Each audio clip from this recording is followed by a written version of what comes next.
welcome to episode number 15 of the Blue Shoes Fitness radio podcast. And today's episode is called How to Write Your Own Workout Program in 2021. And of course, this will work for any year, but now that it's 2021 at the time of this recording, we're going to talk about how to write your own workout program, and that's what we're talking about. But before we get into this, a special treat for those of you watching this on YouTube. This is going to be the inaugural episode of my new dad mug. I have my new blue dad mug. It says Dad Jokes Served Fresh Daily, and I'm super pumped about this. It was a gift from my wife, so if you're watching this on YouTube, here you go. You get to see this for the very first time. And if you're listening to this on Spotify or Apple Podcasts or anything like that, then you can just imagine what it looks like. But it's got great typography and it's got a great joke on it. Serve fresh daily. Dad jokes, that's how we do it around here. And it's a really, really nice color, blue, and it's a great size, and it's hefty, and it's a good time. So that's my plug for this unbranded mug that was a gift, and I am super pumped about it, so you'll probably see that in future episodes as well. Okay, so today we're talking about writing your own workout program. Why is that important? Why would you even care about that? Well, the simple answer is that there's a ton out there already in terms of workout programs. And so you might be wondering, why would I want to write my own? And this episode is going to kind of serve two different purposes. For those of you who are in a position who do want to write your own workout program, this will provide a really simple blueprint of how to do that. And for those of you who maybe you don't feel quite confident, even at the end of this short list of 5 easy steps on how to write your own program, you can use this template as a little bit of a rubric to grade current and pre-existing workout programs that you might find online, or that you might see one of your favorite coaches or Fit Pros or whoever, somebody online that is saying, here's a great workout program. You can use this guide as a little bit of a rubric to be able to grade that, to go, okay, here's how well this matches what I know to be true about workouts in general and what I know to be true about my goals and what those are going to require. So that is what we're talking about today. And I'm going to speak this over the year, and I hope that this is true for you. Let's make 2021 the year to match your training to your goals. And the reason why that's so important, of matching your training to your goals, it should be self-evident, but a lot of the times we kind of get this backwards. We kind of get this a little bit mixed up, where we say that we have all of these goals that are really important to us, whether you want to get stronger or lose weight or relieve back pain or whatever it is that's important to you. A lot of times we say that we have these big goals, and then kind of not related to those goals and not as a direct result of those goals, we pick a random workout program that we find online, or maybe you just walk into the gym and you go, okay, my legs are feeling good today, let's use those. And that machine is open, let's use the leg press machine. That tends to be a pretty common way of going about piecing together a workout program. And neither of those approaches are going to be very helpful if it's just a totally random approach on a daily basis, where you're going into the gym, or maybe you're going upstairs or downstairs where you have your home workout set up. I have mine out in the garage, and if I just walked out there every single day and was like, let's see what feels good today, let's just do something random, that would probably be better than doing nothing. But this is not a time for relying on probability of doing better than nothing, right? We're in a position of trying to make sure that we're all doing what we can and doing it optimally as best as in our ability. So that's the scenario there. And then randomly on the scenario of making sure that you're not just finding some random program out there and just following through with it because it was branded really nicely, or it had a really good color scheme or a really good format, or it was from someone that you really like. Those things are all not bad things, but they are not directly inherently related to your goals. So today we're talking about writing your own program, and like I said, you can use these 5 easy steps to write your own program. Go figure, that's the name of the episode. Or you can use this as a little bit of a way of matching up pre-existing programs and finding one that's right for you. So without further ado, we're going to get into these 5 easy steps, and we're going to knock them out one at a time with a little bit of explanation in between, and it should be a pretty easy episode here for you to digest and to be able to put into practice. We have 5 easy steps, but the overall flow of this is starting with your goals and defining those and naming those. From there, putting together a workout program that is based on your preferences and availability, and then further refining that into the actual details of the program itself. And then the final step is, of course, doing it, trying it, right? So, okay, let's break this down into 5 tangible steps for you to follow through on writing your own workout program in 2021. All right, step number 1, write out your goals and defining them and putting a name to them and getting as specific as possible.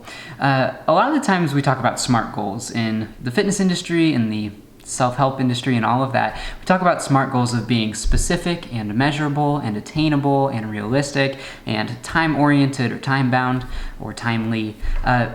That's not a bad way of going about goals. However, sometimes it's worthwhile to just start with something vague and non-specific, and to get more specific from there. A lot of the times, if you don't have even the slightest idea or the slightest clue of what's important to you for your fitness goals, it's gonna be really tough to get really specific on those if you haven't even gotten a vague idea of what general direction that you want to head. For example, is your goal related to how you feel? Is it a matter of how you feel physically, of relieving pains? Is it a matter of being strong in any given activity that you want to do, whether it's taking care of your kids or behind me here in the video, I just picked up after our daughter and picked up all the toys and everything that are inevitably strewn across the floor every single day.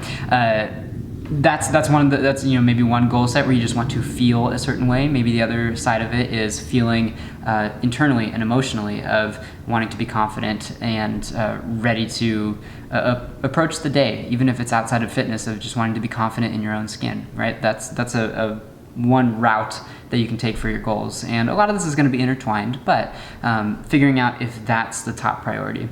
Another route might be just how you look, right? And that one's pretty self-explanatory, of wanting to build up certain muscles or wanting to lose weight in order to show off certain muscles. All of those kinds of things are kind of in that aesthetic category there too. So you have your form, your function, your aesthetic of how you look too. So you kind of have these broad categories of what your goals fit into, and they're pretty loosely defined. They're not hard and fast rules of you have to go in this way or you have to go in this way, or if you choose this way, then all of a sudden you are excluded from making progress in any other area. That's not really what that's about. But if you have a general direction of what it is that's important to you, then you can increasingly get more specific on what kind of goals you want to set. So writing out your goals and setting a goal, no matter how specific it is a great first step for all of this here, and then you can get more specific on that. Another way of looking at your goals is thinking about progress metrics. So thinking about what metrics that you're going to be measuring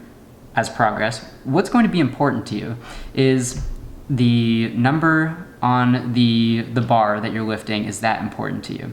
Is the number on the scale what's important to you? Is the number on your dress or on your favorite pair of pants, is that important to you? Or a t-shirt, those kinds of things. Are those the things that are important to you? So figuring out what form of progress and what metrics you're going to be tracking, what's going to be important to you as you go along, and that can kind of help define your goals as you go along as well. A lot of people might not care at all what the scale says, but they want to track how much weight they're lifting and how strong they're getting. They might want to track how a certain t-shirt fits, if they have a favorite outfit, of how that fits, of it could be any number of things, of how easy it is to get up and down off the floor when you're picking up toys after your kids, or when you're playing with your kids or grandkids on the floor. Those are all different metrics, but having an idea of what metrics are important to you right at the beginning can be a great way to make sure that you don't lose sight and that you stay on track the entire time. So that is step number 1 of writing out your goals and defining them. Step number 2 is writing out your workout parameters. And this is a very broad category, but here's the practical side of figuring out what you want to do for your workout program. Again, a lot of the times, the backwards way that we tend to approach this, and maybe you can relate, is we say, okay, I have these goals, and now I'm gonna jump right into this 6 day a week, 90 minute to 2 hour workouts 6 days a week, and I'm starting with having very little experience working out in general, or you are just not in the habit at all, or you haven't been recently. That is probably not going to be a real sustainable approach, because if you had all of that time and energy and know-how before, you were probably going to be following through on those. But if you think about the practical, tangible aspects of your life and your schedule of think about how much time you have per workout that you can safely allot to each workout. So you go, some days I have a long time to work out, some days it's not very long, but I can bank on having, let's say at least 15 minutes a day for my workouts, or I can bank on Monday, Wednesday, Friday of having 20 or 30 minutes to work out. So the length of time of your workouts is something that's worth standardizing right at the beginning. Same thing with the frequency, as I just alluded to there, of how many days per week are you going to be able to work out. I would encourage you that as you're entering this year to try to throw out this idea of I should or I need to work out X number of days per week. I would start with I can work out this many days per week, and to be realistic with that, and that if you're able to go above and beyond that, that's awesome, that's all good. But if you kind of set that bare bones standard right at the beginning, that's something that's realistic. So if that's 1 day a week, then think about 1 day a week, and I would encourage you to maybe think of, if it's a specific day of the week, to label that, to name that, to go, okay, I know that on Wednesdays I can commit 30 minutes, and that's what I can do right now, and anything above and beyond that is going to be awesome and good to go. But naming all of that right at the beginning, and that's a lot of what this is about, and you'll hear me use that phrase a lot, of naming it and defining it, because we tend to throw our goals out and we say, I want to have this general goal that's related to my health or fitness or well-being, and then we don't really know how to act on that, and that's what the purpose of this is here. So writing out those parameters of how much time you have per workout, how many workouts per week you think you can safely fit in, those are all going to be really great starts for figuring out how to write your own program here. Your step number 3, and this is where you start to have lots of options. So based on your goals, and then whittling that down based on these tangible parameters in your life of what your workouts can consist of, then you start looking at your workout split itself. And there's 2 parts of this, of how many different workouts you're going to be doing and how those workouts are actually split up. So how many different workouts you're going to be doing can be the same as your frequency. So if you're able to do 3 workouts per week, you could do 3 separate workouts per week. That's possible, but again, as your coach here, I'm not going to recommend that. I'm going to recommend you the option that I use for almost all of my one-on-one online coaching clients, and that is, if somebody says that they're able to work out X number of days per week, I will usually do 1 or 2 fewer workouts than the total number of days per week that they project. For example, if they say they're able to do 3 workouts per week, rather than writing up 3 separate workouts and banking on them being able to hold fast to that of doing 3 entire workouts every single week, what I'll typically do is I'll write 2 separate workouts. And again, we'll get into how that's split up here in a second, but I'll typically write 2 separate workouts, a workout A and a workout B. And that way, if they get to a 3rd workout during the week, then they just repeat workout A for a second time. And then the following week, if they're able to get 3 workouts in, you go workout B, workout A, workout B, and so on and so forth. That gives you a little bit of wiggle room to where if you have a crazy week that you are not able to fit in the intended number of workouts, then you're not having to wait an entire extra week before fitting in that final workout or 2. So if you are banking on working out 3 times a week and you have 3 separate workouts written up, if you aren't able to get to that 3rd workout in that first week, that means that you have to wait an entire week for the 2nd week in order to be able to hit that 3rd workout. That is not going to be a very sustainable approach, because then that just continually pushes everything backward. On the other hand, when you do this setup where you have fewer separate workouts per week than you plan on actually using, then it gives you the benefit that I just talked about, but it also gives you the benefit of, let's say that you're able to fit in a 4th workout during the week. Now you're able to alternate between those first 2 workouts 2 times each throughout the week, and then you're more than on track for the following week after that. That's going to be a great way of approaching the workout split side of it, as far as the frequency and how many different workouts you're going to be doing. So if you have 3 intended workouts per week, I would say write up 2 separate ones, workout A and workout B, and just alternate between those. If you are thinking you can only work out twice during the week, I would still follow through with that principle and pick a really good single total body workout that you can just do over and over and over. And if you hit it twice a week, bam, there's your goal. If you're able to do it 3 times a week, more power to you. If you're able to do it 4 times a week at that point, then maybe you slightly underestimated what your ability was to be able to work out. But if that's the case, then you can do that and you can expand that logic in either direction of more or fewer workouts per week. So that's a great way of splitting it up that way. Now, the other half of your workout split is, okay, so how do you split it up? If you're doing 2 workouts a week, how do you split those 2 up? If you're doing 3 workouts per week, how do you split those 3 up? And this is where you have a lot of different options and variability. And I'm gonna try to give you a few specific popular examples that are not only popular in the fitness world as a whole, but popular within my own coaching as well. So a lot of the times, I will tend to split up workouts 2 different ways and into 2 separate workouts for most clients. Every once in a while, someone who's just a rock star that's able to work out and able to commit to 4 or 5 workouts per week, then we'll look at some bigger options of maybe doing a 3-way split. But I like to stick with the 2-way split, and I do that even in my own training. And right now, I'm lucky if I fit in a 3rd workout in a week. I can pretty easily get to 2, and so I have my workout A and my workout B. But if I'm able to get to that 3rd workout there, I'll repeat the first workout A again, and that's a good time, and I'm feeling really good about that week if I'm able to get that. That is the schedule of a parent. That's how that goes, where it's inconsistent and not always as predictable as you would like to think that it would be. So that's how it is in my world, and maybe that's how it is in your world too. So when it comes to splitting things up, I'm going to give you, I'll say 3 different examples of ways that you can split up your workout 2 different ways. Does that make sense? So 3 examples of 2-way splits. The first example is a really classic one that's going to make a lot of sense, an upper-lower split. So on one day, you do upper body. On the next day, you do lower body. On the next day, you do upper body, and then lower body, so on and so forth. That is a really classic split, and for good reason, where if you're able to get in 2 workouts a week, then you have all your bases covered once. That's perfect, right? That sounds good for a lot of people who are either starting out completely or who are trying to get back into the habit of working out with this new year. So an upper-lower split is a great way of doing that. I use that with a lot of clients, especially at the beginning of their training programs. The next way of splitting it up is, you may have heard, and depending on how deep you are into the fitness world, you may have heard of the push-pull legs split, where on one day you do pushing exercises, on the next you do pulling, and then on the next you do, not legging, you do legs exercises. So yeah, pushing, pulling, and legging. So that is a typical 3-way split that a lot of people will use. I like to condense that down into a 2-way split. So just push and just pull.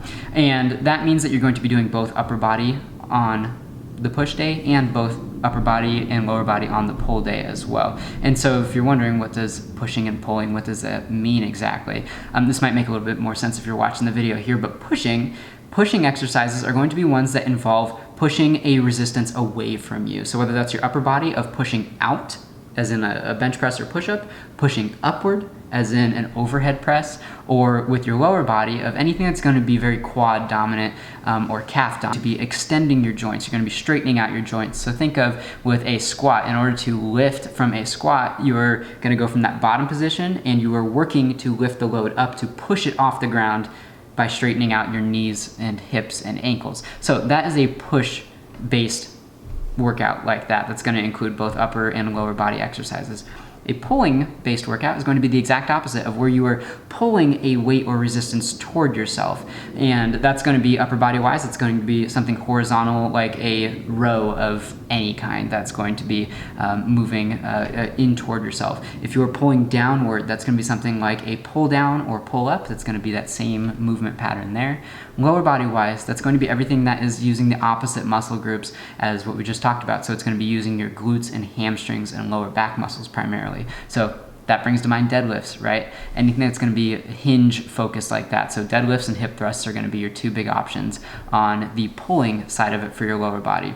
So if you split up your workouts like this, your workout might consist of, for a pushing workout, it might look like push-ups, overhead pressing, squats, lunges, something like that. On your pulling workouts, it might look like some kind of a pull down or pull up variation, a row variation of some kind, a deadlift variation, a hip thrust variation. That's kind of how that splits up like that. So you're still working both upper and lower body on each day, but you're using slightly different muscle groups for each of those. So again, if you get 2 workouts per week, you are still fulfilling all of the needs for all of your muscle groups, rather than leaving anything hanging to move over into the next week. So you still have all of your exercises and all of your muscles covered at that point. Does that make sense? You tracking with me? Okay, so the third example that I want to give, and this one is a little bit more abstract, and so you're going to have to think about this one to visualize this a little bit harder here. But this is a popular example that I introduce to a lot of my clients, and they go, oh wow, that was a really fun workout split. And again, one that I don't only use on my clients, but I use on myself as well. And this is the vertical horizontal split. And this is, again, what it sounds like, but I'll explain it to you here too. So vertical exercises, these are exercises that are moving in a vertical plane where you are, whether you're pushing or pulling, you are moving up and down. So this is going to include anything vertically, so pressing or pushing upward in an overhead press, or pulling downward in a pull down or pull up. That's moving in the vertical plane like that. Same thing with your lower body. This is going to be primarily push-based exercises for your lower body, where you are moving up and down with a squat, with a lunge, with a calf raise, something like that. On the horizontal side of it, this is where you're moving in the horizontal plane, so where you are bending or you are pushing or pulling forward. And so this is going to be like a bench press or push-up, pushing forward, or a row variation of pulling into yourself here, and then bending at the hips. So this is where you are breaking your hips and then straightening them out. So something like a deadlift or hip thrust is going to be your horizontal-based lower body exercises there. You may have to re-listen to these three a couple of times to kind of be able to tease out the differences on these here, but those are three great examples of ways that you can split up your workouts. And no matter how many days a week that you're doing, if you're able to commit to 2 days a week and you have a 2-day split like this, you can use any of these. You can do each one once. If you're able to do 3 days per week, then you can do an A-B-A split, and then the next week you do B-A-B, and so on and so forth. If you're able to do 4 workouts per week, then you're able to hit each of these twice. If you're able to do 6 workouts per week, you can do each of these 3 times. You get the idea. Splitting these up like this is going to be a great way to help make it practical for your schedule and to help mitigate your recovery time, and to be able to drop that down, because you're not doing so much at each time that you're just destroying any one muscle group, that because you're able to split it up like this. So that is going to be your step 3 for your workout split. Step 4, this is where things get real practical for the workouts themselves, of choosing your exercises. And this is not worth explaining in any great detail, because you will have to figure out which exercises are going to be best for your goals. But that is the key here, of choosing exercises, and choosing all of this really, but choosing exercises that are going to help you with your goals. So you've kind of filtered everything through that goal filter all the way up until this point. And when you're choosing what you're actually going to be doing in the workouts, that's not the time to throw your goals out the window and to say, yeah, we don't need those. Bring those things right back in, because that's going to be the focus of all of this, of choosing your exercises based on your goals, and you can split up those exercises based on your workout split that you just determined. So if you have an upper body day and a lower body day, well, that's pretty easy. You choose your upper body exercises and put those all in one workout. And then you choose your lower body exercises and then you put those all in one workout. Boom, there you go. Same thing with the push-pull split or the vertical and horizontal splits. You're just gonna be able to split those things right into, and you have a list of exercises here and a list of exercises here, and there you go, you have your workouts.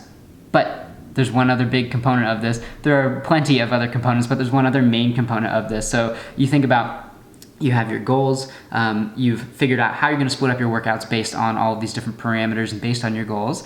Now you've chosen your exercises. Now we have the final component of your DIY workout program, if you will. This is step number 4, right? We've talked about this. Oh, I'm sorry, step number 5. We've already done step number 4. Step number 4 was choosing your exercises, right? So we've gotten to that point. Step number 5, this is 5th and finally here. Step number 5, you have all your exercises, but how do you do those? How do you organize those as far as how much you're doing of each one, of your sets and reps? And one of the kind of intermediary steps on this is organizing your exercises.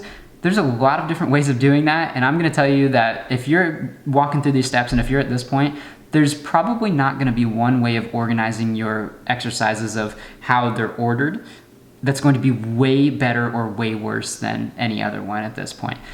There's a lot of different ways of doing that. And of course, if you work your way through these 5 steps and you need a little bit of help, you can always reach out to me via any way that you know how, on Instagram, Facebook, whatever, YouTube, any of those kinds of things. And I can help you piece those things together in a way that makes sense. But if you're at this point, you're probably doing all right. So the final thing is sets and reps of how much of each exercise are you going to do. And this is where people get so caught up on things that really don't matter so much, at least for you. And if you are one of my typical audience members, you're perhaps a parent, perhaps a Christian parent, as most of my clients are, and you are looking for something to be able to start with fitness-wise, whether it's your first time ever or first time in a while. You just want to feel great, and if you end up losing a little bit of weight and getting a little bit stronger and reducing your pain along the way, then that's more power to you on that. So if that sounds like you, then I would say that this step here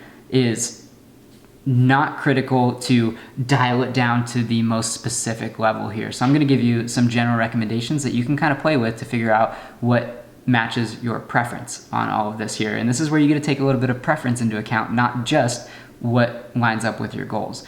We're obviously working through that too, but making sure that this is something that you enjoy is obviously part of the equation. So your reps and sets. So this is where you'll have somebody that says, okay, so we're going to do 3 sets of 10. So that is, 10 repetitions, and then you rest, or you're doing a different exercise, and then when you come back to that first exercise, you do another set of 10, and then you rest, and then you do your third set of 10. So if you're not familiar with sets and reps, that's how that works there. Can you hear the jets in the background? We have a lot of those out by us. Sets and reps. You'll hear 3 sets of 10. You'll hear 2 sets of 30. You'll hear 5 sets of 5. 5x5 program is a really popular one. You'll hear pretty much pick any 2 numbers, and you will hear that many sets by that many reps. There's a lot that gets way out on the fringes, and where something like a 10x10 program where you are doing 10 sets of 10 reps. That's a lot of reps per exercise, per muscle group, per workout, whatever. That's a lot. Most people don't need that. There's a program that's called German Volume Training, and it uses a similar program, and that gets a little bit crazy. There's also some pretty minimal programs, depending on people's goals, where you're doing 3 sets of 1 or 3 sets of 2. You're doing 3 heavy doubles. Most people that are watching this, most of you, are not going to need anything on either extreme that way. What I'm going to tell you is that most people, if you focus on, and I'm going to give you some specific numbers so that way you can have a reference point to be able to get started, but it is going to require experimenting with it. The reference point that I'll give you is that if you're doing anywhere between 2 and 4 sets of 10 to 20 reps is probably going to get you in the ballpark of making progress for your goals. So it's those are going to be inversely related for the general population, for you and me watching this here. So 2 to 4 sets of 10 to 20 reps per exercise. So if you were on the low end of the sets, if you're doing 2 sets, then I would go on the high end of the reps, of going 20 reps. Or if you're on the high end of the sets, if you're doing 4 sets of each exercise, then I would go maybe on the lower end of the reps of 10 reps. And anything in between, you could do 3 sets of 12 or 15. Those are popular numbers there too. Anything that's going to allow you to reach near failure to where you're pushing your intensity that way. And intensity is not going to be based on your heart rate. It's not going to be based on how much you're sweating or how out of breath you are in this context here. None of those things are going to be how we're defining intensity. Intensity is how close you can bring yourself to muscular failure, to contractile failure, if you will, where you are no longer able to perform another repetition without sacrificing your form. Those are the kinds of things that we're looking for here, and depending on the equipment that you have at home and the amount of weight that you have or the amount of resistance that you have, that's going to maybe determine some of this. So if you have enough weight at home to make sets of 15 or 20 squats difficult and challenging, then go for it. That's perfect. But if that same amount of weight is not going to be challenging enough to make sets of 10 or sets of 8 or sets of 6 challenging, then it's probably not worth doing too many of those exercises at that low end there. So this is kind of where we have that play of the practical versus the actual science behind whatever it is that you're working on, whether it is hypertrophy of building muscle or building strength. And those are not specifically one and the same. We have a couple couple different mechanisms of doing that. But again, for where you're at here, we're just trying to pick some middle ground here that you can kind of experiment with and to get some footing in your own fitness journey. So I would say if you are choosing your rep and set scheme to do 2 to 4 sets of 10 to 20 reps and to do that per exercise, and you can spread that out over the course of your workout however you want, and that's going to give you a great start for your DIY workout program. So that is step number 5, and I'm going to give you step number 6. It's a bonus step here because ultimately this is not a separate step, but none of this matters if you don't do. Step number 6, the bonus step, is this: to try it, to try your DIY program out and to see what happens. And it's going to take a few tries. This is not a try it once and all of a sudden you need to scrap the whole thing if something is totally off base. It might be worth trying each workout once or twice or maybe even 3 times over the course of a couple weeks to be able to see what it is that you love about your program, what it is that is working or not working. All of those kinds of things are going to come into play, but you will probably not recognize that just after the first workout. You may notice that something just straight up is not going to work. For example, one of the things that tends to happen, especially for those of you and for my clients who are working out at home, if you were doing 2 exercises back to back, let's say you're doing something like an overhead press where you're pressing upward, and then you're doing something like a squat. Those are typically going to take 2 very different sets of weights to be able to do that. If you were using something like adjustable dumbbells, it's probably not going to make much sense to do those back to back like that because you're going to have to keep switching the weights every single time and taking off the collar and then adding more weight or taking it off and then putting it back on and trying to do that as quickly as possible. You may run into some practical, somewhat logistical things on that, and that's probably a good thing to go, oh, I hadn't thought about that when I was writing it. I need to change that. But again, that is the purpose of trying all of this out and just doing it.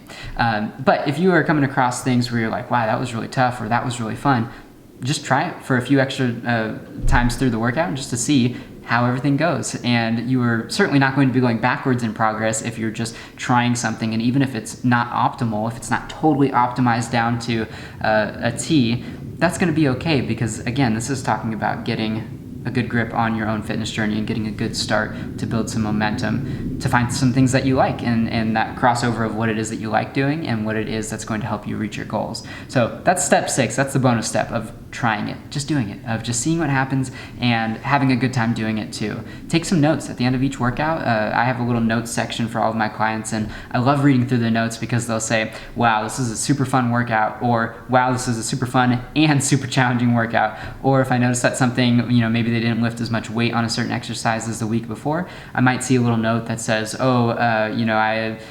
this muscle group was really tired from hiking earlier in the week, or from lifting my child up in the air, all that kind of stuff, and throwing them up in the air and catching them, all that kind of stuff. All those things make a big difference of being able to piece together how much progress somebody's making and how to continue to progress the actual program itself. So that's all for another day of actually progressing the program itself. But this will get you started on how to write your own workout program in 2021. So that is what I have for today's episode, and I hope that you enjoyed this episode number 15, and I hope that you have a good time following these 5+1 bonus steps. So remember, we have these 5 steps of piecing together your program, and the bonus step is to just try it out, to just see what happens. And if you are not writing your own workout program, but if you're trying to find one online, I obviously have a lot of workout programs that follow the same rubric here in my Locker Room program, and I'll link you to that below. But the idea is that no matter where you get your workouts from, whether you're writing them or finding them online, that you can use these steps to go, okay, does this match my goals first of all?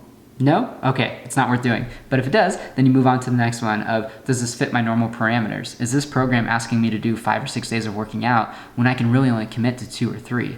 That's probably a good thing worth considering. And if it says you have to do 6 workouts per week, well, it's probably not worth doing and probably not going to be for you. Then figuring out the split of how is it split up, and does that work with not only your goals, but your preferences there. And then the exercises themselves, do you have the equipment to be able to do those exercises? If it's asking you to do a leg press, in your leg workout and you are at home going, I don't have access to a leg press, then again, it's probably not going to be a great program for you as is. You can always modify things, but that tends to get even messier than this, and we're trying to keep this as streamlined as possible. So once you have those exercises and you go, okay, everything checks out, I have all the equipment I need for that, then they've already chosen a rep and set scheme for you, and then you're back to your bonus step of just trying it out. So that is your game plan for 2021 of getting started with these workout programs, whether you're writing it yourself or finding one online. So I'll leave you with that, and I hope you have an awesome rest of your week and rest of your day, and we'll talk soon.